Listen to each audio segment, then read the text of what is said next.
자, 오늘 18페이지 서술 방식과 장면. 소설의 개념은요, 뭐 이렇게 가서 독해를 해주기보다 일단 이 단어가 무슨 단어인지 무슨 의미인지를 개념어 공부하는 거예요. 단어 공부하는 거예요. 단어. 알겠지? 막 독해는 여러분들 어차피 학교에서 이번에 시험 범위에 많아봤자 소설 한 편이거든. 많아봤자 소설 한 편이야. 그러니까 소설을 막 독해하거나 어떤 새로운 소설을 주지는 않아요. 그러니까 단어들 어떻게 틀려오는 경우가 많냐면은 선택지 1번부터 5번까지 중에서 모르는 단어 있어갖고 틀려오는 경우 되게 많다. 그런 경우가 많아. 그래서 2등급 나오고 3등급 떨어지거나 4등급 떨어지는 친구들이 많아요. 실력은 막 좋은데. 서술 방식부터 한번 처리해볼까? 서술 방식은 얘들아 무슨 말인 것 같아? 방식은 무슨 말이니? 방법. 서술은? 여러분들 서술형으로 쓰세요. 서술해보세요. 많이 하잖아. 서술은 무슨 뜻이야? 서자를 알아야 돼. 이야기하다, 말하다, 쓰다. 이야기하다, 말하다, 쓰다 이런 느낌의 서자예요. 술자는요.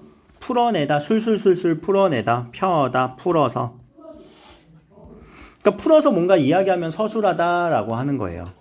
서자를 조금 더 응용해볼까? 어떤 서가 있냐면은 서사. 소설은 서사 장르라고 하지. 그럼 이때 서사 무슨 뜻일까? 사를 처리해야 되겠네.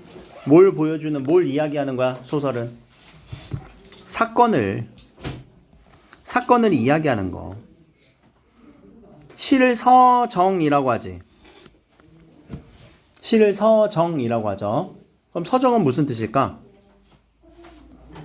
감정을, 정서를 이야기하는 거. 정서의 반대말 서정이 아니야. 완전 달라. 정서를 이야기하는 거, 감정을 이야기하는 게 서정이에요. 사건을 이야기하는 게 서사고. 그러면 자, 이 서술 방식은 누가 서술 방식을 쓰는 거야? 지금 우리 뭐 공부하고 있어요? 소설 공부하고 있지. 소설에는 누가 있어요? 이야기를 들려주는 서술자. 그래서 서술자가 요렇게 세 가지의 서술 방식을 써요. 이야기를 들려주기. 서술자가 여기 그대로 써볼게. 서술자가 이야기를 들려주기 위해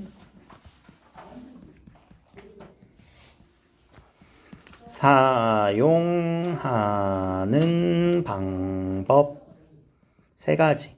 서술묘사 대화, 서술묘사 대화, 서술묘사 대화. 서술자가 이야기를 들려주기 위해 사용하는 방법, 서술묘사 대화.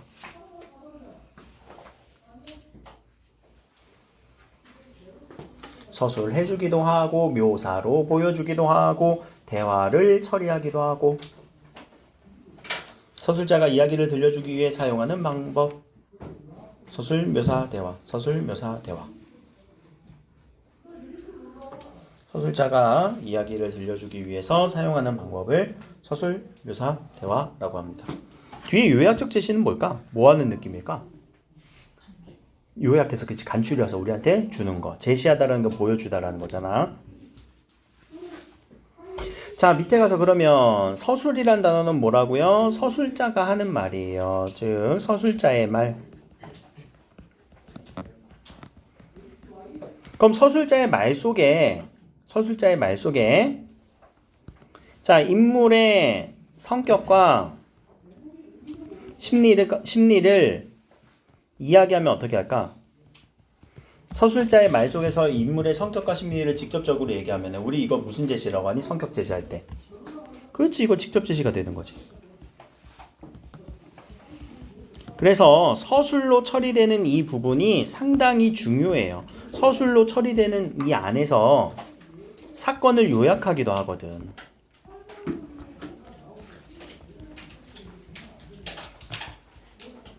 그래서 서술자의 서술 볼 때는요, 여러 가지를 우리가 좀 생각을 둬야 돼.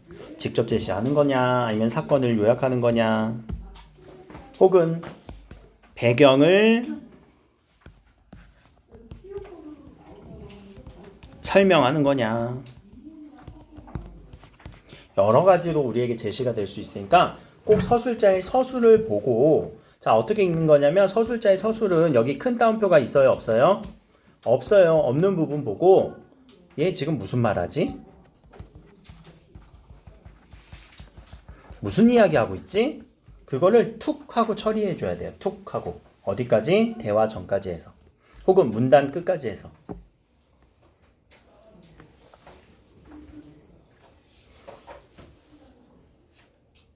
그러면 자, 두 옹고집이 송사를 가는데 읍내를 들어가니 저 옹고집 거동보소 뭐 하고 있어요?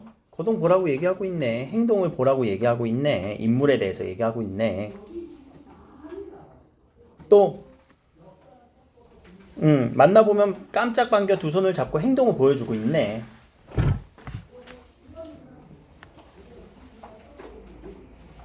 무슨 이야기 하고 있는지 보여줘요. 딱 그걸 요약해줘야 돼. 우리가 스스로. 우리의 요약이 필요해. 자, 서술 다음에 우리가 나오는 게 아까 뭐라고? 서술, 묘사.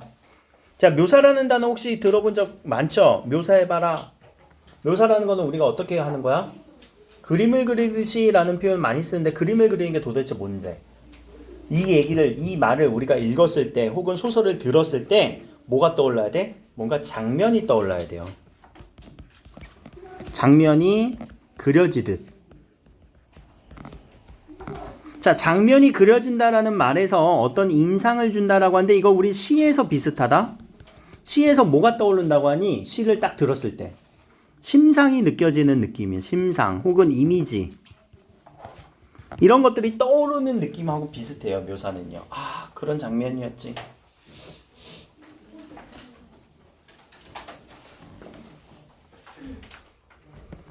자, 밑에 매일 꽃필 무렵에서 우리 비슷하게 이미지 찾기 한번 해볼까? 에? 소설인데? 아니야, 이거 이미지 찾을 수 있을걸? 시에서의 이미지 찾듯이 한번 찾아보자.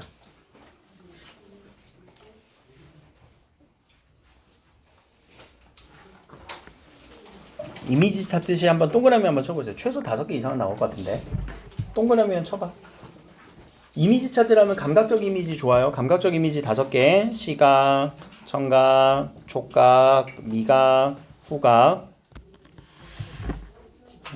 요거 5개 한번 생각하면서 찾아보세요. 그러면서 이 장면이 떠오르는지 한번 생각을 해봐. 그러면서 떠오르는 느낌들이 있는지. 첫 번째 줄에는 어디 있니? 고요하대. 고요하다 어떻게 느껴야 돼? 청각적으로 조용한 느낌이 고요하다지. 혹은 얘들아 길이 사너리에 걸려있대. 이건 어떻게 느낄 거야? 시각으로 눈으로 봐야 되겠지? 그래, 장면을 그려주고 있구나. 숨소리 청각이고요. 푸르게 젖었다. 뭔가 촉각의 느낌도 있겠네. 자, 메밀밭이라고 혹시 여러분들 메밀꽃 본 적 있어? 무슨 색이야? 흰색. 그렇지. 그래서 흰색을 연상시키는 어떤 색채 이미지라고도 볼 수 있습니다. 그 메밀밭의 꽃. 그리고 향기같이 스멜 후각이고 시원하다. 걸음도 시원하다. 이 시원하다가 근데 촉각으로 생각하면 어쩔 수 없는데 우리가 거침없이 걸어가는 이런 모습을 시원하다라고도 얘기를 해요. 자, 딸랑딸랑 청각이겠지. 그치. 또 무슨 상징어라고 그래 이런 걸? 음성 상징어. 의성어 의태어? 의성어. 오케이. 자, 이렇게 장면이 그려지면 돼요. 아, 그럼 이 사람들은 지금 뭔가 조용한 산골짜기 어디를 걸어가고 있구나. 이런 장면이 딱 떠오르면 되는 거예요. 그걸 묘사라고 얘기를 하죠. 자, 이 묘사를 왼쪽에다 조금만 더 분류를 해봅시다. 그럼 묘사는 어떤 식으로 묘사를 할 수 있을까? 인물에 대한 인물 묘사가 있을 거고 배경 묘사가 있을 거예요. 그럼 인물에 대해서 묘사를 했을 때 그 효과, 배경에 대해서 묘사했을 때 그 효과가 좀 다를 거거든? 이거는 지금 배경 묘사겠지. 그럼 배경 묘사를 해주니까 어떤 느낌이 드니? 그 느낌, 분위기. 이 분위기를 설명해주기 위해서 배경 묘사를 주로 해요. 인물 묘사는 왜 해줄까?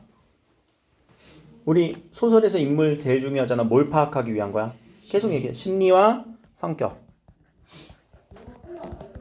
그럼 자, 성격과 심리를 묘사로서 제시를 하면 그 사람의 성격과 심리를 직접적으로 전달한 거야? 간접적으로 전달한 거야? 성격과 심리를 묘사로서 전달하면은 그러면 무슨 제시가 돼버려? 그렇지, 간접 제시가 돼버리죠. 자, 요렇게 연결시킬 수 있어야 돼. 묘사가 나오는 부분에서 아, 인물의 성격이 간접 제시될 수도 있겠구나. 묘사를 읽을 때 잘 읽어야 된다는 거예요. 소설은 그래서 이런 요소들을 누가 더 빨리 찾아내고 연결시켜 주느냐, 즉 개념이 확실하게 있는 사람과 그냥 읽는 사람이 있어. 여러분들 공부할 때 항상 저는 이제 몇 년 전부터 아, 개념이 없구나 이런 생각을 해요. 개념 없는 행동을 한다는 게 아니라 이런 개념들을 빨리빨리 연결을 못 시켜준다는 그런 느낌이 들더라고. 그래서 개념어를 엄청나게 좀 강조하는 느낌이거든요. 자, 인물을 묘사할 때 두 가지 묘사 방법이 쓰일 수도 있어요. 외양 묘사 그리고 행동 묘사. 그래서 외양 묘사, 행동 묘사 이것도 성격이나 심리를 나타내주기 위한 묘사 방법이다라는 것으로 이해해 주시면 돼요. 대화도 마찬가지예요. 대화도.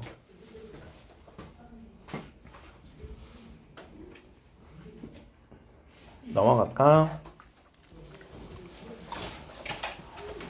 항상 이 대화를 제시하면 이거는 누구의 대화예요? 누가 하는 거예요? 서술자가 하는 걸까? 아니, 그 인물이 직접 하는 거지. 그럼 이 인물이 하기 때문에 우리는 이 대화를 통해서 뭘 파악해야 된다고? 아까 성격과 심리 혹은 그 상황 판단을 해야 돼요. 성격과 심리 그리고 상황 판단에 대한 힌트가 될 수 있거든. 밑에서 한번 얘기해 볼까? 박씨라는 사람이요, 개화한테 시켜서 개화가 얘기한 거겠지. 자, 개화가 뭐라고 얘기하는지 우리 한번 읽어보시고 어떤 상황인지 한번 얘기해 봅시다. 뭐라고 읽어야, 어떤 느낌이 들게 읽어야 될까? 외치면서 야, 무지야 노란개야 이렇게 읽어야 되니? 이 무지야 노란개야 이렇게 읽어야 되니? 2번이겠지? 빡친 거예요. 무지하다라는 단어가 뭐야? 멍청한 놈아, 너희 왕이 무식해서 우리를 침범했냐? 그런 뜻을 두면 너희 본국으로 돌아가지 못한다. 뭐 하고 있어?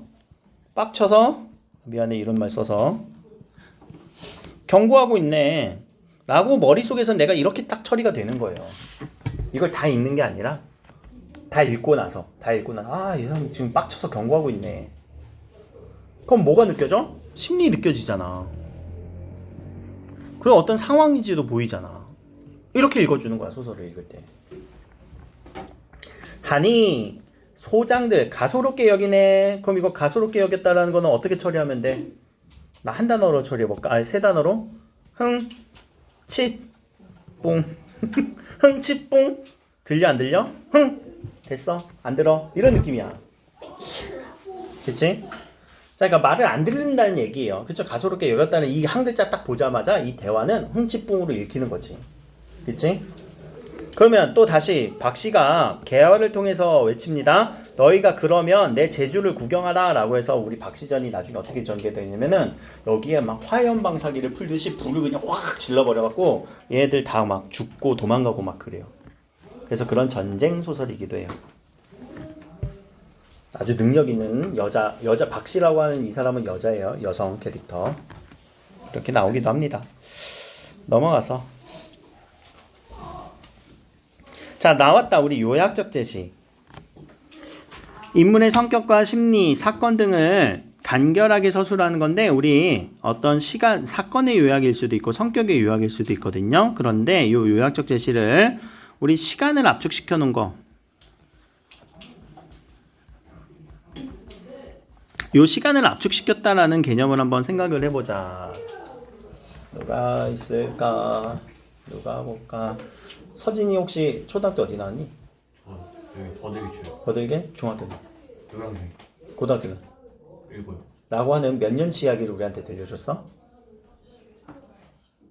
잘 생각해. 10년이야 12년이야? 여러분들 몇 학년이야 지금? 10년이야. 그치? 저쪽 가니까 12년치 들려줬다고 했더라고. 아니야 아직. 자, 몇 년치 이야기를 압축해서 우리한테 전달해줬어?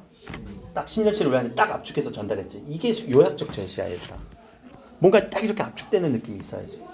이야기 한마디 한두 마디로. 10년치를 이렇게 딱 압축해서 전달을 해주고 있잖아. 그렇지 않아? 그치? 그러면 밑에서 한번 찾아보자. 여러분들 어느 시간에서 어느 시간으로 압축이 됐는지 이렇게 확 이동했는지 한번 찾아보세요. 읽으면서. 밑에 가서.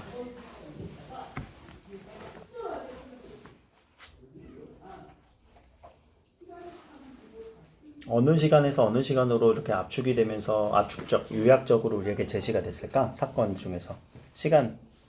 어디에서 어디로? 아침에 그냥 안 돼. 그렇게 얘기하면 안 돼. 순서가 달라졌어. 아침에서 밤이 아니에요. 그렇지. 밤에서 다음날 아침이지. 밤에서 아침으로 이동한 거예요. 아침에서 밤은 역수행식 구조게? 지금 여기에서 구조를 얘기하면.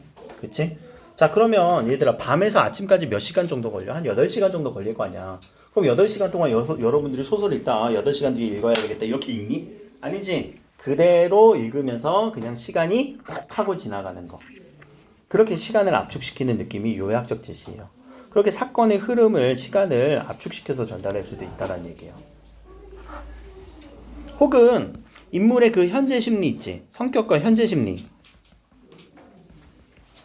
현재 심리에 대한 어떤 이유, 원인 이런 것들을 한 번에 들려줄 때 현재 심리, 나는 지금 너무 행복해. 왜냐하면 학원에 와서 국어 수업을 듣기 때문이야. 아니야? 아니야? 그런 사람 없어? 좀 있었으면 좋겠다. 자, 그렇게 심리를 압축적으로 전달하는 거지. 왜? 이유까지도 얘기를 딱 해주니까. 자, 그럴 때 우리가 무슨적 제시라고? 요약적 제시. 이거 요약적 제시 이번에 여러분들 시험에서 많이 나와요. 다 나와. 모든 학교에서 지금 다 나와. 의고에서도 나올 거고, 달밤 저기 광동에서도 나올 거고, 경민고에서도 소설 이번에 9켤레 구도 들어가지 않을까? 나올 거예요. 최척전에서도 나올 거고. 그러니까 그 부분 찾으라고 할 수도 있어. 또는 그 부분에서 딱 A 부분으로 이런 식으로 문제가 나올 수 있겠지. 문제의 유형은요. A 부분에서 자, 요 부분에 대한 설명으로 맞는 것은 1번부터 5번까지. 5번에서 사건을 요약적 제시하고 있다. 그럼 요약적 제시가 뭔지 알아야 우리는 맞출 수 있는 거야. 알겠지? 그럼 5번으로 선택해주면 되겠지. 요약적 제시가 된 부분을 가지고 요약적으로, 혹은 요약적이라는 말을 다른 말로 바꿀 수도 있어요. 뭐라고 바꿀 수도 있을까? 요약적을. 사건을 간결하게 압축하였다.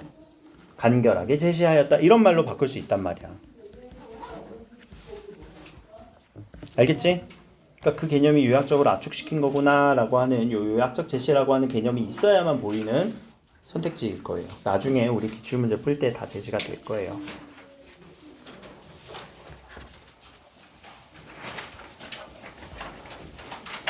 자, 이제 여기부터 중요합니다. 여기 발표 하나 쳐놓으시고요. 소설을 읽을 때는요. 장면의 전환이라고 하는 이런 말이 있는데, 자, 장면의 전환은요. 자, 소설 구성의 3요소 혹시 들어봤니? 소설의 3요소 아니야? 소설 구성의 3요소야. 그래서 소설 구성 단계에 나오는, 구성에서 나오는 요 요소라고 하는 이 소설 구성의 3요소는요. 장면의 3요소라고 생각하시면 돼요.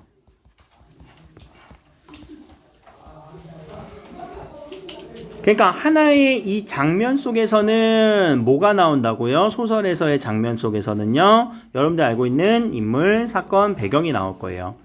인물이 나와야 되고 배경이 나와야 되고 어떤 인물과 인물 간 사이에 사건이 나오면 그것을 우리는 하나의 뭐라고 얘기한다고요? 장면이라고 얘기한다고. 장면. 그럼 장면의 기준은 인물, 사건, 배경, 인물, 사건, 배경, 인물, 사건, 배경. 하나의 장면이. 그럼 장면이 다른 장면으로 연결이 되는 것을 우리가 장면의 전환이라고 얘기를 하는 건데, 다시 얘기하면 이 장면과 장면은 서로 구분해 줄 수 있어야 돼요. 분리할 수 있어야 된다는 얘기예요. 자, 하나의 장면에서 우리는 어떤 인물이 있을 거예요. 그럼 그 인물이 더해지거나 혹은 빠지면은 그걸 우리는 장면을 나눠줘야 된다는 얘기야. 여기서 장면이 끊겼구나, 끊어주자. 왜? 인물이 퇴장했거나 다시 나왔으니까. 또 두 번째, 사건이 마무리되거나 혹은 새로운 사건이 이어지면 그때도 끊어주셔야 된다는 얘기예요. 세 번째는 배경이 달라질 수도 있어요. 배경은 시간적 배경 혹은 공간적 배경을 다 의미하죠. 그 배경이 같거나 달라지면 끊어줘야 된다는 얘기예요. 그럼 이 세 가지가 동시에 꼭 일어나야 될까? 아닙니다. 세 가지가 어떻게 일어나야 돼요? 5월. 셋 중에 하나라도 끊기면, 셋 중에 하나라도 달라지면 그냥 끊어주시면 돼요. 나중에 이제 우리 내신 대비할 때는요, 소설 들어가잖아요. 그럼 학교에서는 이렇게 수업 안 해줄 거야. 장면 다 끊을 거예요, 저희랑. 저랑. 장면 다 끊어가면서 그 끊긴 장면마다의 내용을 정리하는 거야, 소설은. 그냥 소설 쭉 읽지 마시고. 그럼 그 끊긴 장면 안에서 뭐 찾는 거예요? 갈등 찾는 거죠, 소재 찾는 거죠, 배경 찾는 거죠, 인물의 심리 찾는 거죠. 그렇게 가야 되는 거야. 이해됐지? 그러니까 장면 끊기예요. 장면의 전환은 장면 끊기라고 꼭 적어주세요.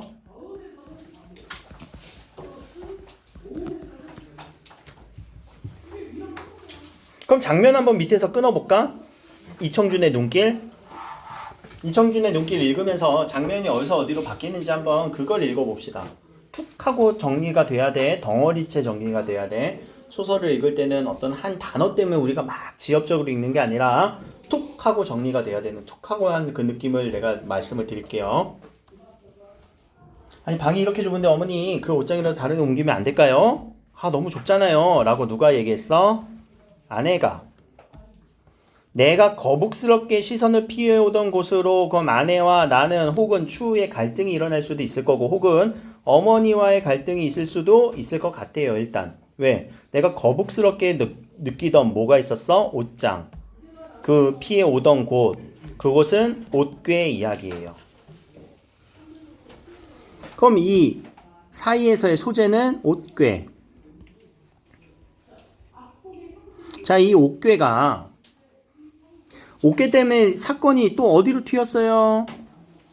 18년. 그렇지, 18년 전으로, 17, 18년 전으로 시간이 이동했지. 그럼 여기까지는 현재의 이야기고 여기부터는 과거의 이야기네. 그럼 장면이 바뀐 거예요, 안 바뀐 거예요?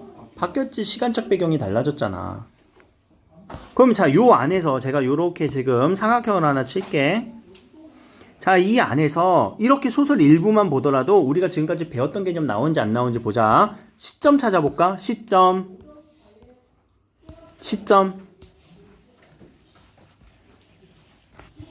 몇 인칭?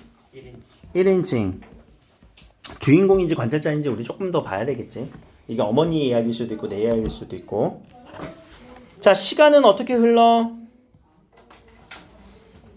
그렇지, 역순행적 구조.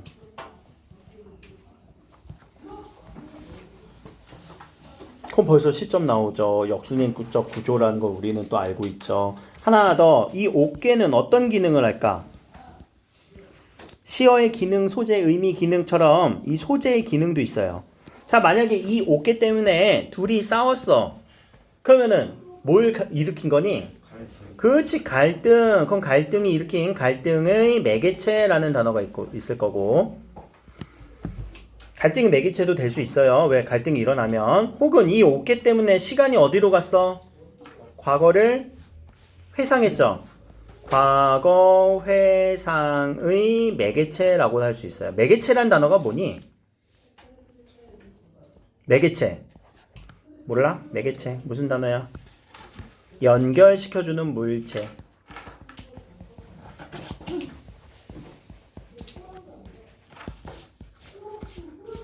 했을 텐데. 자화상 아직 안 나갔니? 경민고 자화상 안 나갔니? 나왔어. 야, 우물은 무슨 매개체야? 자아성찰의 매개체. 그래, 자아성찰의 매개체. 매개체 무슨 단어야? 자아성찰로 연결해주는 물체. 우물. 매개체라는 단어가 왜 안 나와? 그냥 외웠지? 아, 자아성찰의 매개체. 하지 마시고 단어의 뜻을 꼭 이해하셔야 돼요. 알겠지?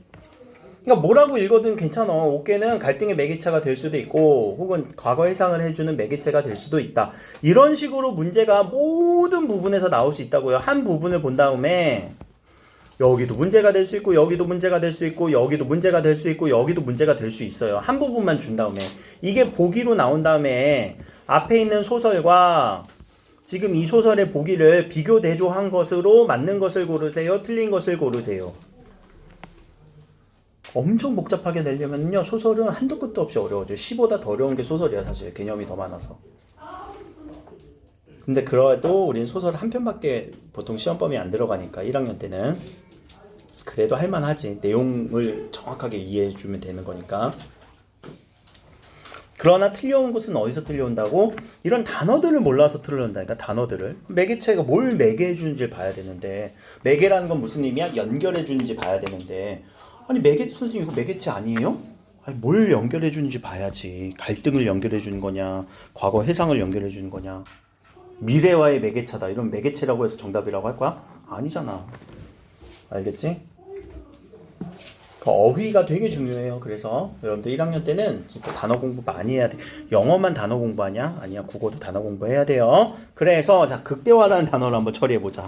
얘들아 무슨 화라고 들어가면 무슨 의미가 있을까? 무슨 화? 어?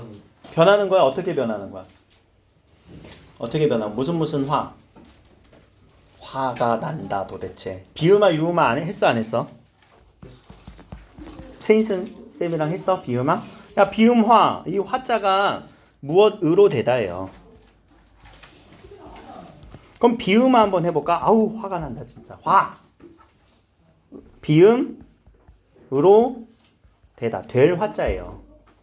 그러면 누가 비음이던 게 아닌 게 비음이 아니던 게. 야 비음화만 했니? 유음화 안 했어? 유음으로 되다. 누가? 유음이 아니던 게. 그럼 장면의 극대화는 이 장면이 어떻게 됐다고? 극대, 크다. 크지 않았던 장면이 어떻게 된 거예요? 엄청 커진 거예요. 어떤 방식으로 해주냐 이제 밑에서 밑줄 쳐야지. 자 여러분들이 중요하게 생각하는 여기서 밑줄 한번 쳐보시고 제가 칠게요. 먼저 쳐보세요. 아 어떤 방식으로 극대화를 시키는지, 아 장면의 극대화라는 건 무엇인지 여러분들 생각을 한번 해보세요. 거기 안에 이제 극대화라는 개념을 딱 맞춰버려야 되거든.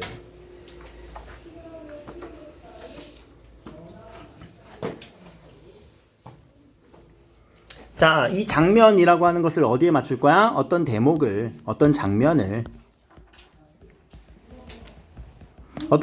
어떻게 해요? 장황하게 나열한대요. 장황이란 단어는 무슨 말이니? 길게 나열, 열거 하는 거. 혹은 반복과 부연하는 거. 길게 뭔가 계속 붙여나가는 거. 그래서 특정 부분의 확장. 이거를 극대화 시킨다고 해서 어떤 판소리계 소설에서 많이 나오는데, 그럼 밑에서 어떤 방식으로 지금 장면이 극대화되는지 한번 찾아볼까? 장면의 극대화 어떤 방식으로 나열시키래요? 나열되는 느낌이 있니? 네. 뭐하고 뭐하고 뭐하네. 뭐하고 뭐하고 뭐하고 뭐하고. 어때? 계속 나열, 열거 해주고 있죠?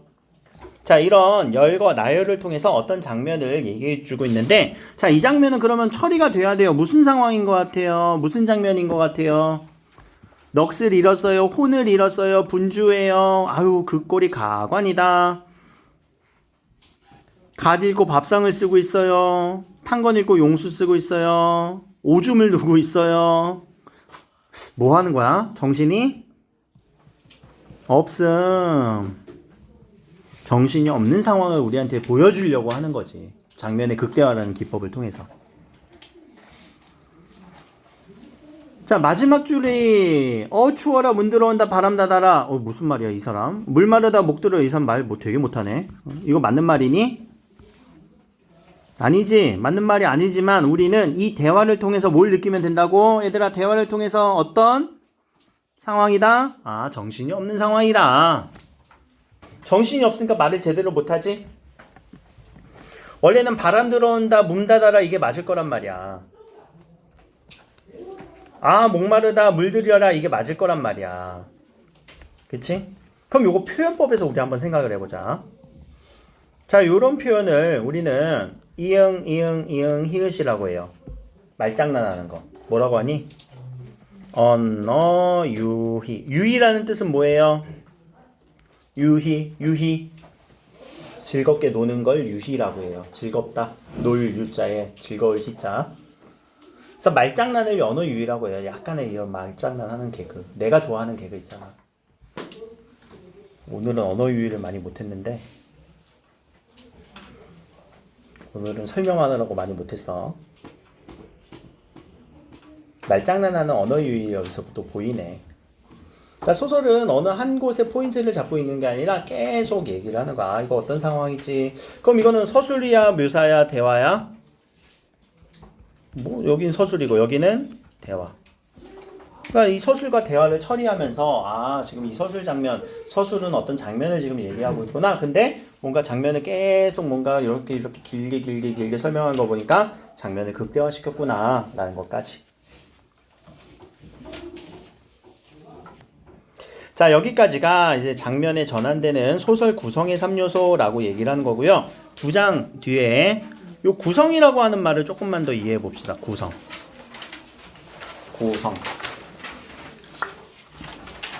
이때의 구성은 또 소설 3요소가 아니라 소설의 3요소가 있어요. 주제, 구성, 문체. 그때의 구성이라고 생각하시면 되고요. 이 소설의 아까 소설 구성의 3요소였잖아.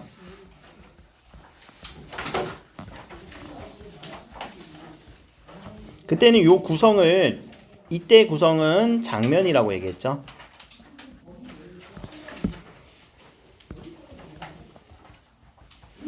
인물, 사건, 배경.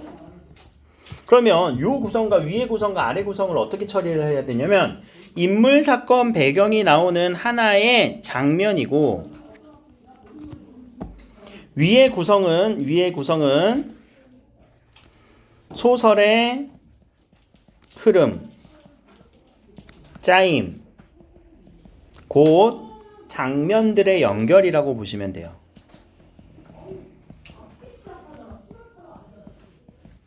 장면들의 연결을 우리는 소설의 구성이라고 얘기해요. 소설의 구성. 장면들이 어떻게 연결되어 있는지 그것을 쭉 늘려놓고 보는 거.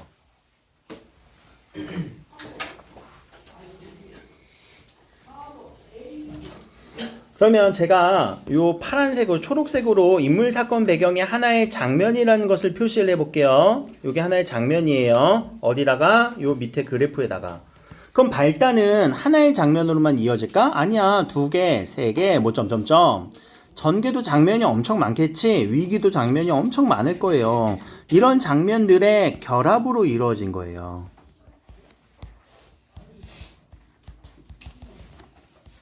장면들의 결합으로 이렇게 이어지는 거예요. 소설은.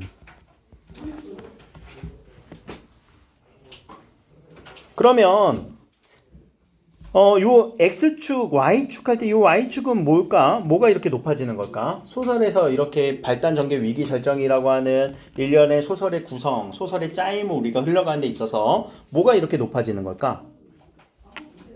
소설에서의 갈등 혹은 긴박한 느낌이 높아지는 거겠지.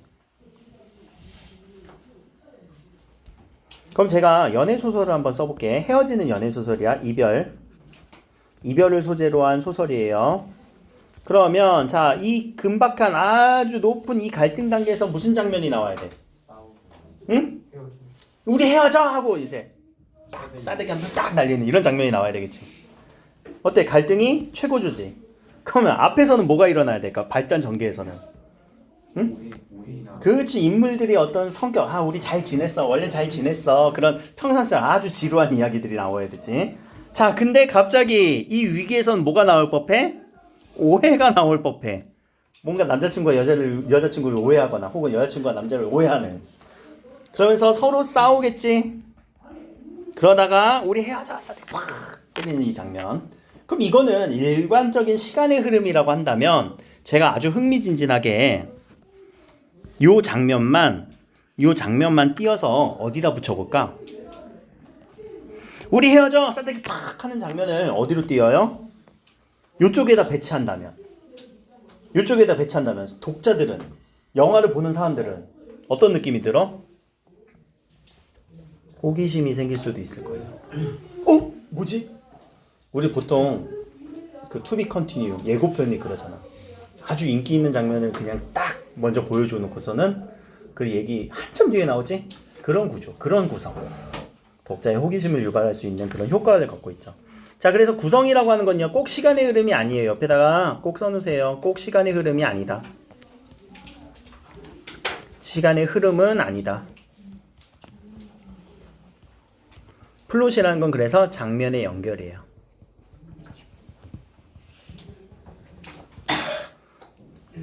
배열한 거, 짜임새 있게 배열한 거예요. 그래서 질서 있게 배치하는 거예요. 개성적으로 배치할 수 있습니다. 꼭 시간의 흐름으로 연결하는 게 아니라 작가가 의도적으로 왔다 갔다 할 수도 있어요.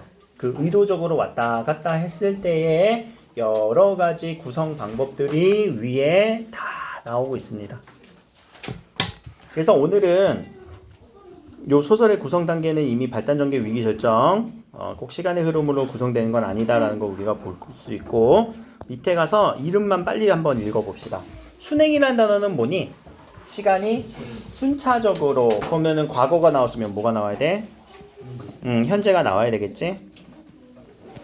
평면이라는 단어는요, 그래서 시간이 별로 입체적이지 않다라는 거예요. 평면적 구성과 반대는 입체적 구성이에요. 자, 근데 입체적 구성 말고 우리 앞에서 지난주에 평면적 인물 했었지? 평면적 인물 기억나니? 평면적 인물은 어떤 인물이야? 평면적 인물. 성격이 변화하지 않는 사람. 그럼 입체적 인물은 성격이 갑자기 변화하는 사람을 입체적 인물이라고 해요. 그러니까 요 입체라는 단어, 요 평면이라는 단어가 인물을 얘기하는 건지 구성을 얘기하는 건지 좀 생각을 해보라고. 알겠지?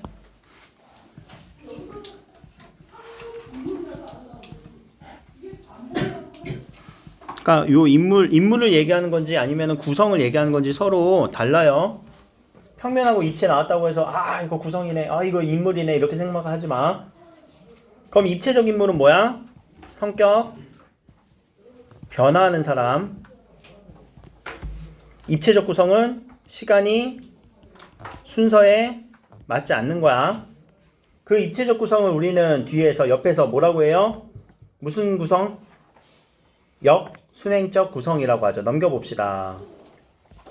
역순행적 구성. 순행적 구성이 아니다라는 얘기예요. 그래서 입체적이다라고도 얘기를 하는 거예요. 그럼 어떤 식으로 얘기가 될까? 현재 이야기가 나오다가 갑자기 어디로 가? 과거로 갔다가 또 어디로 가? 뭐 현재로 이렇게 돌아올 수도 있겠지.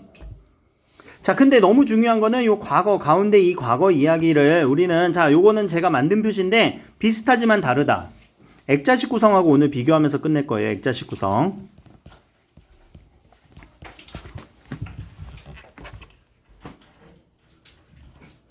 액자식 구성? 그러면 넘어가서 이제 액자식 구성을 한번 보자. 이 역순행적 구성하고 액자식 구성하고 같이 놓고 한번 볼 건데, 자, 액자라고 하는 거는 여러분들 어떻게 생겼니? 이게 앞에 하나의 TV가 액자라고 생각을 해봅시다. 그럼 겉에 뭐가 있어? 프레임이 있지. 그럼 프레임을 하나 쭉 그려줄게요. 그럼 자, 프레임 안에 뭐가 있어야 돼? 사진 혹은 그림이 있을 거예요. 그쵸? 이런 구조예요. 그래서 소설에서도 이야기가 약간 이런 느낌이 든대. 어떤 느낌? 밖에 있는 걸 외화, 겉의 이야기.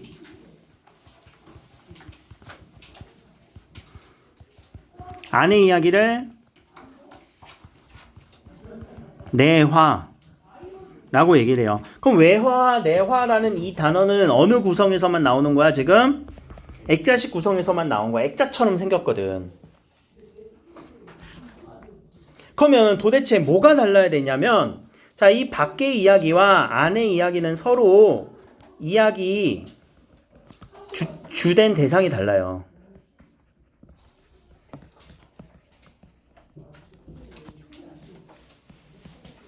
주된 이야기 그 대상이 달라져야 돼. 주체가 막 달라지기도 하고 대상이 막 달라지기도 해야 돼요. 제가 지난 시간에 우리 할머니 얘기를 했었죠. 우리 할머니 이야기. 나 이렇게 내가 이야기를 들려줘요, 여러분들한테. 그런데 우리 할머니는 6.25 전쟁을 겪으셨어 라고 하면서, 내가 이야기하고 있지만 안에 있는 이야기는 누구의 이야기를 지금 하고 있었어? 할머니한테 하는 이야기, 할머니한테 들은 이야기. 그래서 보통 이 내부의 이야기를 전해 듣는 이야기 구성의 액자식 구성인데, 다른 말로 이야기 속 이야기라고도 얘기를 해요.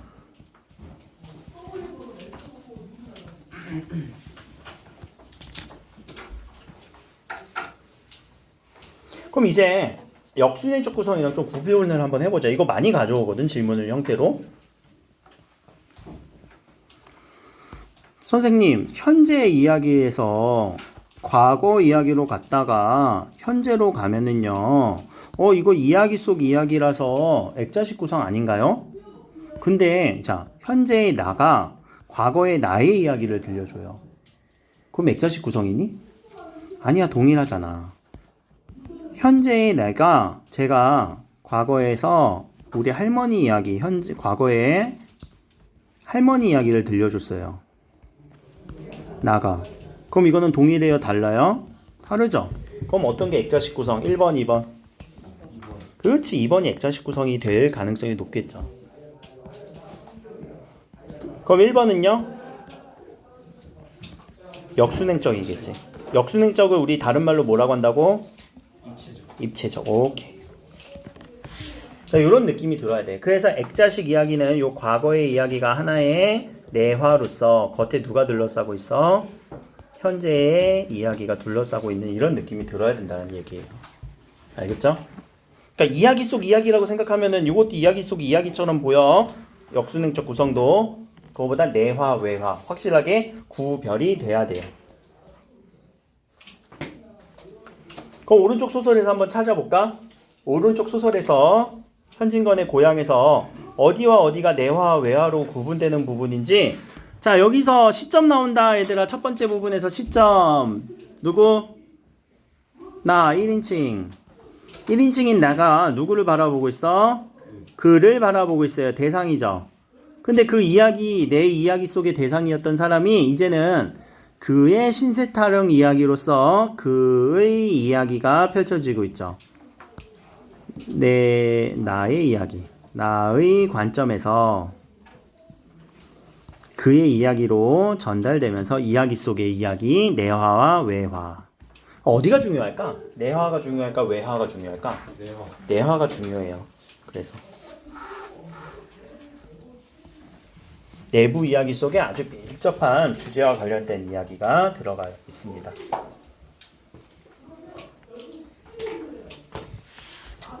그래서 액자식 구성 꼭 알고 있어야 되는데 뭐 이번에는 액자식 구성이라고 나오는 경우는 거의 없어요. 자, 피카레스크식 구성하고 옴니버스 구성은 다음번에 다시 한번 정리를 할 거고요. 잠깐만, 오늘 병치, 병렬 맨 마지막에 이 단어는 알고 넘어가자. 병렬이라는 단어는 무슨 단어야? 나란히. 병렬적 구성. 영웅 일대기 뒤에 있어. 조금 많이 뒤로 넘어왔어. 몇 페이지? 28페이지. 28페이지 병렬적 구성이라는 말은요, 나란히 이어지는 거예요. 어떤 사람의 이야기가 쭉 진행이 되고 어떤 사람의 이야기가 쭉 진행이 돼요. 그럴 때 우리는 그 이야기가 나란히 이어진다라고 해서 병렬이라고 얘기를 해요. 그럼 이 병렬의 느낌은 서로가 지금 막 이야기가 전개되는데 그 이야기가 서로 연결이 되어 있을까? 연결되면 안 돼. 그래서 마지막에 만나거나 그런 느낌으로 끝나. 자, 그 말을 좀 어렵게 우리는 병치라고 얘기를 해. 이 병치, 이 단어를 몰라서 틀려오는 경우가 많아. 이 병치처럼.